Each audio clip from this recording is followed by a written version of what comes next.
I overheard my husband telling his friends he settled for me. My response destroyed him. You know that feeling when your whole world just stops? When everything you thought was solid suddenly crumbles beneath your feet? That's exactly what happened to me on what should have been just another ordinary Saturday afternoon. And what I did next, well, let's just say my husband never saw it coming. So there I was, coming back early from what was supposed to be a girls' weekend. My best friend Sarah had gotten food poisoning, and we decided to call it off. I pulled into our driveway around 3 in the afternoon, already planning to surprise my husband with his favorite takeout for dinner. I was actually excited, you know? We'd been married for 6 years, and I thought we were solid. I thought we were happy. The front door was unlocked, and I could hear voices coming from the living room. Male voices. Loud, obnoxious laughter. My husband David was having his monthly poker night with his college buddies, except it was happening on a Saturday afternoon instead of the usual Friday evening. I figured I'd just pop in, say a quick hello, and then head upstairs to unpack. But then I heard my name, and I froze right there in the hallway, hidden from view, grocery bags still in my hands. "Come on, David," one of his friends, Marcus, was saying. "We all know Jennifer's not exactly, well, you know, she's not the type you were going for back in college." I felt my stomach drop, but I kept listening. Maybe David would defend me. Maybe he'd shut this conversation down right away. That's what I expected. That's what any loving husband would do, right? There was a pause, a long, horrible pause. And then my husband laughed. He actually laughed. "Look," David said, and I could hear the beer-induced casualness in his voice. "I'm not gonna lie to you guys. Yeah, I settled. She's nice. She's stable. She's nothing like the girls we used to chase, but that's kind of the point, isn't it? Those party girls, the really hot ones, they're fun for a while, but they're not wife material. They're not the ones you build a life with." My hands went numb. The grocery bag slipped from my fingers and hit the floor with a soft thud, but they didn't hear it over their continued laughter. "So you're saying you married her because she's boring?" Another voice chimed in. I think it was Tyler. "I'm saying I married her because she's safe. She's not going anywhere. She's grateful, you know? A girl like Jennifer, she knows she got lucky landing a guy like me. She's not high maintenance. She doesn't demand much. And honestly, after all the drama with the hot girls, it's kind of refreshing to just coast." Coast. He said coast, like our marriage was some kind of easy ride for him, like I was some consolation prize he'd picked up when he couldn't get what he really wanted. "Plus," David continued, and I could hear the smirk in his voice, "her parents are loaded, and she makes decent money at her job. I'm not stupid, guys. Sometimes you gotta think with your brain instead of your—" We get it, Marcus interrupted, laughing. "You married for stability and money. Smart man. But don't you ever miss the excitement, the passion?" Another pause. "Sometimes," David admitted, "but that's what the occasional business trip is for, right?" They all erupted in laughter, and something inside me just shattered, and then immediately reformed into something harder, sharper, colder. I stood there in that hallway for what felt like hours, but was probably only 30 seconds, just processing, just feeling my heart break, and then watching myself from some distant place decide that it wasn't going to stay broken. Not for him, not for someone who saw me as settling. I quietly picked up the grocery bags, walked back outside, closed the door silently, got in my car, and drove away. I didn't cry, I didn't scream, I didn't do anything. I just drove to a coffee shop and sat there, staring at my phone, thinking. Here's what David didn't know about me. Here's what he apparently never bothered to find out in our 6 years of marriage. I wasn't the same girl he married. I'd grown. I'd evolved. While he was coasting through our relationship, I'd been building myself up. That decent job he mentioned, I was actually being headhunted by 3 different companies, each offering salaries that would make his look like pocket change. Those loaded parents he married to access to, they'd actually set up a trust fund in my name that I'd never told him about because I wanted to make sure our relationship wasn't about money. And that grateful wife who knew she got lucky, she'd been working out 5 days a week for the past year, had lost 30 pounds, and had been getting hit on constantly but stayed faithful because she actually believed in her marriage vows, because she actually loved him. Past tense. Loved. Past tense. I sat in that coffee shop and I made a plan. Not a revenge plan exactly, more like a liberation plan. And I'm going to show you exactly what you lost plan. First, I called my lawyer. Yes, I had my own lawyer that David didn't know about. I'd consulted her a year ago when one of my friends went through a nasty divorce just to understand my options in case. She'd done a full asset analysis back then, and I'd kept all the documentation. Now I told her everything I'd overheard and asked her what my options were. The news was better than I'd hoped. We lived in a state with favorable divorce laws for the spouse who'd been wronged. And thanks to a very convenient fact, we'd kept our finances mostly separate. That trust fund from my parents? Completely protected. My salary and savings? Mine. The house? In both of our names, but I actually put down the entire down payment from my own savings before we got married. I had the bank records to prove it. Then I called the headhunter who'd been most persistent about recruiting me, a company in another state, offering a position with a salary nearly triple what I was currently making, plus stock options and a relocation package. I told her I was interested, very interested. Could we fast-track the interview process? She nearly jumped through the phone with excitement. After that, I called my parents. I told them everything. My mother cried. My father went silent in that dangerous way he does when he's furious but controlling it. Then he said 6 words I'll never forget. "Tell me what you need, sweetheart." What I needed was simple. I needed them to not tell David about the trust fund during the divorce proceedings unless absolutely necessary. I needed them to support whatever decisions I made. And I needed them to help me find a new apartment in the city where my potential new job was located, just in case the interviews went well. They agreed to everything. My mother even said she'd never really liked David, that he'd always seemed like he was performing when he was around them. Apparently, mothers know. They always know. I spent 3 hours in that coffee shop, making calls and sending emails. By the time I was done, I had a divorce lawyer on retainer, 3 job interviews scheduled for the following week, and a viewing appointment for a gorgeous apartment downtown in the new city. Then I drove home. David's friends were gone. He was in the living room, beer in hand, watching football. He looked up when I came in and smiled. Actually smiled. "Hey, babe, thought you weren't coming back until tomorrow." I looked at him, really looked at him, and I wondered how I'd ever found this man attractive, how I'd ever loved him, how I'd ever thought we were building something real together. "Sarah got sick," I said simply. "Weekend got canceled." "Oh, that sucks. Well, I'm glad you're home. Want to order pizza?" Want to order pizza? Like nothing was wrong? Like he hadn't just destroyed our entire marriage a few hours ago with his words? Like he hadn't revealed that every single day we'd spent together had been him settling for less than what he really wanted? "Sure," I said. "Pizza sounds great." I didn't tell him what I'd heard. Not that night, not the next day, or the day after that. I acted completely normal. I was pleasant. I was friendly. I was the safe, grateful wife he thought he'd married. Meanwhile, I was executing my plan with military precision. The job interviews went phenomenally. All 3 companies wanted me. I ended up choosing the one with the best overall package and the most room for growth. I gave my notice at my current job, citing a too good to refuse opportunity. My boss was disappointed, but understanding. I found an apartment, a beautiful, modern 1-bedroom with floor-to-ceiling windows and a view of the city skyline. I signed the lease. I started moving things slowly, a box here, a box there. Things David wouldn't notice were missing. My grandmother's jewelry, photo albums from before we met, my favorite books, my important documents. I moved them to a storage unit first, then gradually to the new apartment. 3 weeks after I'd overheard that conversation, I had everything in place.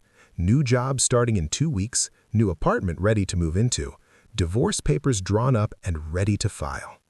And that's when I finally told him. It was a Saturday morning. We were having breakfast. David was scrolling through his phone, barely acknowledging my presence, as usual. Just coasting, you know? Just enjoying his safe, easy marriage to the woman who was so grateful to have him. "David," I said quietly. "Mm-hmm." He didn't look up. "I'm divorcing you." That got his attention. His head snapped up so fast, I'm surprised he didn't get whiplash. "What? Jennifer, what are you talking about? Is this a joke?" "No joke," I said calmly. "I'm filing for divorce. I've already consulted with a lawyer. The papers will be served to you next week." He stared at me like I'd grown a second head. "Where is this coming from? We're fine. Everything's fine. Did I forget an anniversary or something?" I almost laughed. "No, David, you didn't forget an anniversary. You just forgot that I'm a human being with feelings. You forgot that I deserve to be with someone who doesn't see me as settling." His face went pale. What are you talking about?" 3 weeks ago," I said, and my voice was still calm, still steady. "I came home early from my girls' weekend. You were having poker with your friends. I heard everything you said about me, David. Every single word." I watched the color drain from his face completely, watched him realize exactly which conversation I was referring to, watched him understand that I'd heard him call me boring, safe, and someone he settled for, watched him remember admitting that he'd married me partly for my parents' money and that he missed excitement and passion. "Jennifer, he started, but I held up my hand. "I don't want to hear it," I said. "I don't want your excuses or your apologies. They don't matter. What matters is that you showed me exactly how you really feel, and I believe you. When someone tells you who they are, believe them. So I do. I believe that you settled for me. And you know what? I'm not going to let you." "Let me? Jennifer, you're not making sense. We can work through this." "There's nothing to work through," I said. "See, while you've been coasting through this marriage, thinking you made some smart, strategic choice, I've actually been living my life. I've been growing and changing and becoming more than I was. And you never noticed, because you never really looked at me. Not really." I stood up and walked to the counter, picked up a folder I'd placed there earlier, and handed it to him. He opened it with shaking hands. "What is this?" he whispered, looking at the job offer letter on top. "That's my new job. I start in 2 weeks. The salary is listed there on the second page. You'll notice it's quite a bit more than your decent job pays." He flipped through the papers, his eyes getting wider. The apartment lease, the bank statements showing my separate accounts, the documentation of the trust fund he'd never known about. "You've been planning this," he said, and there was something like awe in his voice. Or maybe horror. "This whole time you've been planning this?" "Just for the last 3 weeks, I corrected. "Before that, I was just living my life, being your wife, loving you, believing we had something real. But you showed me the truth, David, and I'm grateful for that, actually. Better to know now than waste another 6 years on someone who thinks I'm lucky to have him." "Jennifer, please!" And now he was crying. Actually crying. "I didn't mean those things. I was showing off for the guys. You know how it is. It was locker room talk. It didn't mean anything." "Oh, but that's where you're wrong," I said softly. "It meant everything. Because in that moment, when you thought I couldn't hear you, you told the truth. You revealed what you really think about me, about us. And I can't unknow that, David.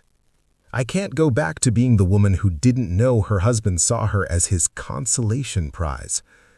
"You're not a consolation prize, Jennifer. You're—" "Don't," I interrupted.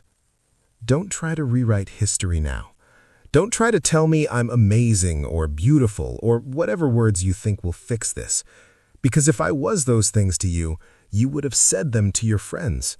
You would have defended me. But you didn't. You laughed along with them. You agreed with them. You called our marriage coasting." He was fully crying now, and part of me, some small part, felt bad for him. But mostly, I just felt free. Free and clear and ready to start my life over. "The divorce will be straightforward," We'll split things equitably. The house can be sold and we'll split the proceeds, though I'll be taking back my down payment first. We kept our finances separate, so that's simple.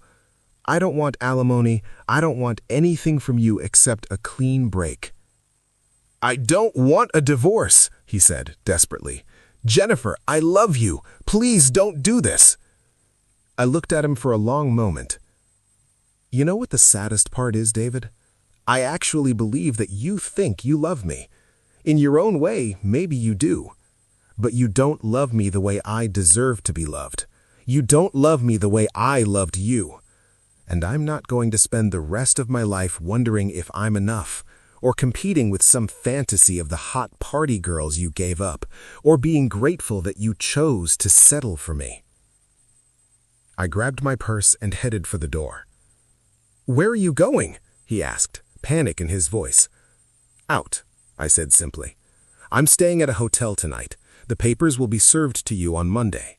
After that, all communication goes through our lawyers. And David?" I turned back to look at him one last time. "I hope someday you find whatever it is you're looking for. I hope you find that excitement and passion you miss. But more than that, I hope you learn to value people for who they are, not for how they serve your needs or boost your ego. Because the next woman who loves you deserves better than what you gave me." And then I walked out, just like that. No screaming, no throwing things, no dramatic breakdowns. I just left. The next few weeks were a blur. David tried everything. Flowers sent to my office before I quit, text messages I left unanswered, calls I didn't pick up. He even showed up at my parents' house once, begging them to convince me to give him another chance. My father, bless him, told David that the only thing he'd ever do for him again was sign off on the divorce papers. The actual divorce moved faster than I expected. Turns out when you have your ducks in a row and the other party is desperate to make amends, things can be finalized pretty quickly. We settled everything within 2 months. The house sold fast, and after taking my down payment back, we split the rest. I walked away with more than enough to furnish my new apartment and still have savings left over. By the time the divorce was final, I'd already been at my new job for 6 weeks. And you know what? I was thriving. My new colleagues respected me, my boss valued my input, I was challenged in the best way possible, and I was growing professionally in ways I never could have at my old job. But more than that, I was happy. Genuinely, authentically happy. I was making new friends, I was exploring a new city, I was discovering parts of myself that had been dormant during my marriage. I took a pottery class, I joined a book club, I started dating again, though nothing serious yet. I was in no rush. I heard through mutual friends that David didn't take things well. He apparently had a breakdown at work and had to take leave. He gained weight, he looked terrible. Some people might feel guilty about that, but I didn't. He'd made his choices, and so had I. We were both living with the consequences. One of his friends actually reached out to me about 6 months after the divorce. It was Marcus, the one who'd started that whole conversation about me not being David's type. He sent me a message on social media apologizing, said he didn't realize David had actually meant those things, that he'd thought they were all just joking around, said David was a mess and was blaming everyone but himself. I thanked Marcus for his apology, but told him I didn't need it. What David had said wasn't Marcus's fault. It was David's truth, and Marcus had just given him permission to voice it out loud. Here's the thing I learned from all of this. When someone shows you who they really are, when they reveal what they truly think when their guard is down, you have 2 choices.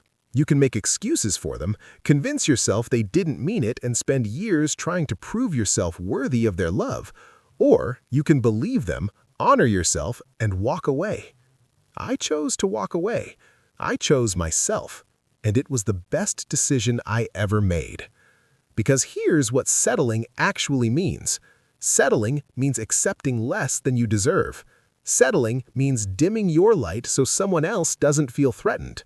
Settling means staying in a relationship where you're seen as safe and grateful instead of cherished and celebrated.